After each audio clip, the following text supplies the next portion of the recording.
Зя сайн бацгаано Баки байна. Тэгэхээр Солонгосын Омега баг болон Евразийн багийн мини гамийн бичлэг өдр бүгд юмнууд нь орцсон байлаа. Тэгэхээр би цаг тухайд нь оруулж чадаагүй бүгднгээс нь уучлалт хүсье. Ягаад тэгэхээр би бас манай гэрч зөндөө олон асуудал гараад бичлэг оруулах боломжгүй байж байгаад өнөөдөр ингээд бас яаралтай жоохон чанар муутай бичлэг болох гээд ижиж магадгүй. Тэгэхээр намайг уучлаарай. Яадаг ч гэсэн ерөнхий мэдээллийн та бүхэндээ хүргэчихье. Black Combat-ийн шүггийн 8-ын тулаа эхлэхэд ердөө ганцхан хоног үлдсэн байна. Та бүхэн мэдж байгаа.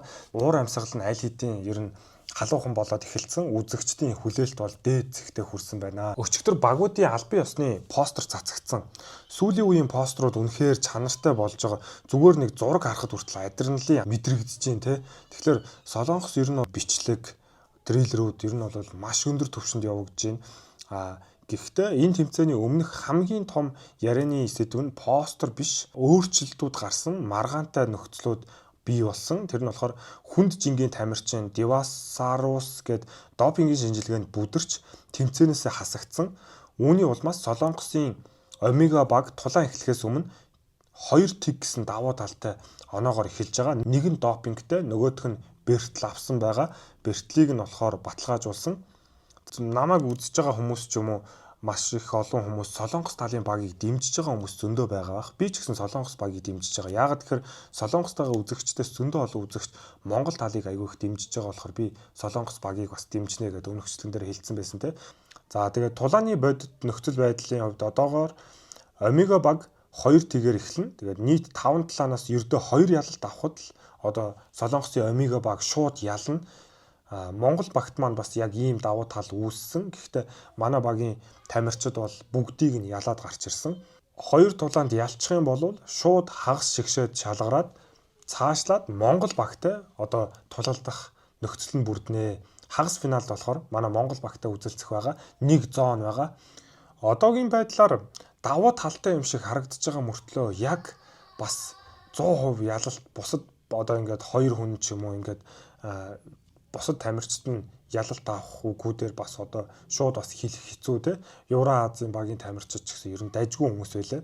Тэгээд жин тус бүрийн гол тулаануудыг бүгдээрээ бас одоо ярилцъя. Flyweight дээр болохоор Юмбан Гуан гэдэг тэрний эсрэг болохоор Стамбаки. Юмбан Гуан дараалан хожигдсон одоо бас ийм үзүүлэлттэй байгаа. Харин Стамбаки болохоор 7-1 гэсэн амжилттай байгаа ч гэсэн одоо энэ Юмбангван 2 дараалж ялсан хүмүүс нь дандаа өндөр түвшний тамирчид байсан болвол энэ Стамбаки 7 ялж 1 ялагдсан амжилттай байгаа ч гэсэн ер нь өрсөлдөгч нь дандаа нэг тийм том өндөр түвшний тулаан бол тулаанчд бол цөөхөн байсан гэж бас хүмүүс ярьж илээ. Бантам вейт дээр болохоор Пак Сонжунны эсрэг Айдермир Казбеков. Энэ Пак Сонжун болохоор ер нь KO чадвар айгуу сайтай. Казбеков болохоор барилдаан айгуу сайтай тамирч. Гэхдээ ер нь бол Евразийн багт дандаа уулынхан байлаа. Уулынхан бол угаасаа яалтчгүй бүгдээрээ барилддаг гарууд байгаа. За, страйкерийн эсрэг одоо грэплер гэсэн юм одоо тулааны тов гарч ийн.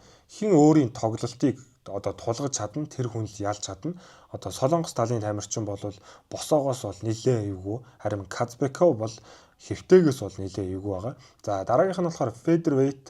Энд Со Манчаны эсрэг Исмаил Баавга гэсэн хүн тулалдж байгаа. Тэгээд Баавга болохоор 10 ялж 1 ялагдaltaй маш аюултай финишер тамирчин байгаа.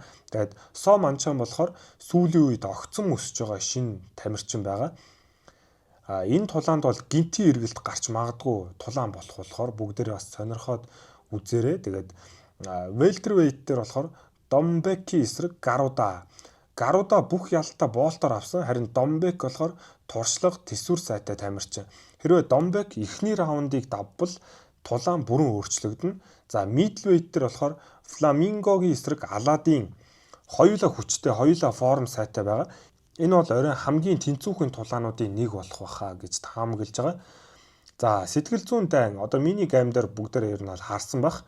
Тулаанчид аль хэдийн эхэлчихсэн байлаа. Тэгээд одоо өөрсдөө би бол 150 тулаан хийсэн. Би бол ялагдахгүй гэл ингээл ер нь ингээл сэтгэл зүйн дайралтуудыг бие биендээ хийж илээ. Энэ 150 тулаан гэдэг нь болохоор сонирхогчийн тулаанд би зөндөө олон тулаанд орж ирсэн шүү гэдгийг хэлэх гэсэн санаа гаргаж илээ. Яадаг ч гэсэн хамгийн ганц үнэн гэвэл ялагчийг зөвхөн ринг дээр шийднэ, яриагаар бас шийдэх боломжгүй. Дүгнэлт ярихад омега баг нь давуу талтай эхэлж байна те. Гэхдээ энэ нь болохоор шууд яг ялалт өгч чинь гэсэн утгатай үг бол биш.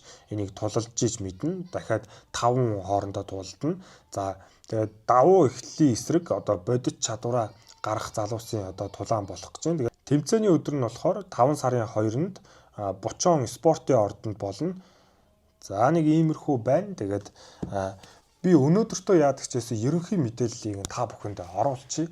Дараа нь тэгээд боломжоор би та бүхэндээ орчуулгыг нь бас оруулах болно. Одоо мини гейм дээр нүүр тултан дээр юу ярьж гин гэдгийг нь оруулахын тулд хичээх болно. Тэгээд яадаг ч гэсэн амжихгүй болвол намайг уучлаарай. Өнөөдөр би яадаг ч гэсэн та бүхэндээ ерөнхий мэдээллийг нь оруулчлаа. Дуртай бага дэмжиж үзээрэй.